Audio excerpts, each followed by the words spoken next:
அவர் இந்த மாதிரி போலீஸ் கதைகள், ராட்சசம் மாதிரி கதைகள், இந்த மாதிரி கதைகள் பார்க்கும்போது என்ன சொல்லுதாரு, இந்த சினிமா போலீஸ் இது மாதிரிலாம் பற்றி அவரோட ஒப்பீனியன் என்ன, அவங்க ஃப்ரெண்ட்ஸ் சர்க்கிள்லாம் என்ன சொல்கிறாங்க?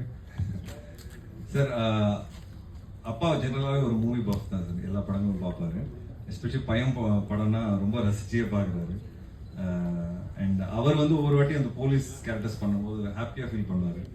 இப்போ நான் வந்து இந்த படத்துக்கும் ஒரு போலீஸ் ஷோ போட்டேன். எல்லாருமே ரொம்ப என்ஜாய் பண்ணாங்க இந்த படத்தை. அப்பாவோட ஃப்ரெண்ட்ஸ் எல்லாருமே வந்து படம் பார்த்தாங்க. அவங்களுக்கு என்னன்னா இந்த மாதிரி ஒரு விஷயம் நடந்தால் நாங்கள் என்ன பண்ணுவோம்னு அவங்களுக்குள்ளே பேச ஆரம்பிச்சிட்டாங்க. அண்ட் அவங்க சொன்னது என்னன்னா, ஒன்றுமே பண்ணியிருக்க முடியாது, வெயிட் பண்ணி தான் பார்க்கணும் ஒவ்வொரு வீடியோவும்.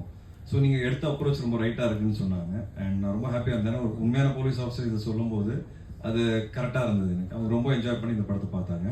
அண்ட் அப்பா வந்து இஸ் ஆல்வேஸ் சப்போர்ட்டிங் மீ. என் கரியரில் நான் டவுனாக இருக்கும்போது கூட அவர் தான் என்னை தட்டி திருப்பி இல்லை வா, டோன்ட் ஃபைட் இட் அவுட் அப்படின்னு சொல்லுவார் எப்போவுமே.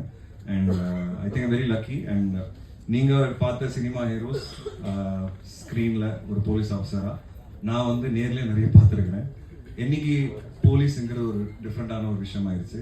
நான் சின்ன வயசுலேருந்து இருக்கிற போலீஸ் வேறு, அந்த போலீஸை நான் நேரில் பார்த்துருக்கேன். ஸோ அது ஒரு பயங்கரமான ஒரு இன்னைக்கு அது ஒரு உண்மையான லைஃப்பில் அந்த மாதிரி ஒரு போலீஸ் ஆஃபீஸராக இருக்க முடியுமான்னு தெரியல. அந்த டைமில் இருக்கிறவங்க தான். இன்னைக்கு சோஷியல் மீடியா வந்ததுனால ஏதாவது சின்ன விஷயம் பண்ணாலும் தப்பு யார் மேலே இருக்குன்னு தெரியாமல் ஒரு ஆஃபீஸர் தான் தப்புன்னு சொல்லி ப்ளேம் பண்ணிடலாம் ஈஸியாக. அந்த காலத்தில் அப்படி கிடையாது. And it was very straight forward, very direct, very என்ன சொல்கிறது, ஒரு பயங்கர தைரியம் வந்தது அந்த காலத்தில் ஐ திங்க். அதெல்லாம் நான் நேரில் பார்த்துருக்கேன். ஸோ அப்படி தான் வளர்ந்துருக்கேன். ஸோ அதனால் ஒவ்வொரு கதாபாத்திரம் எடுத்து பண்ணும்போது போலீஸ் ஆஃபீஸர் தான் எனக்கு ரொம்ப புதுசாக இருக்கும்.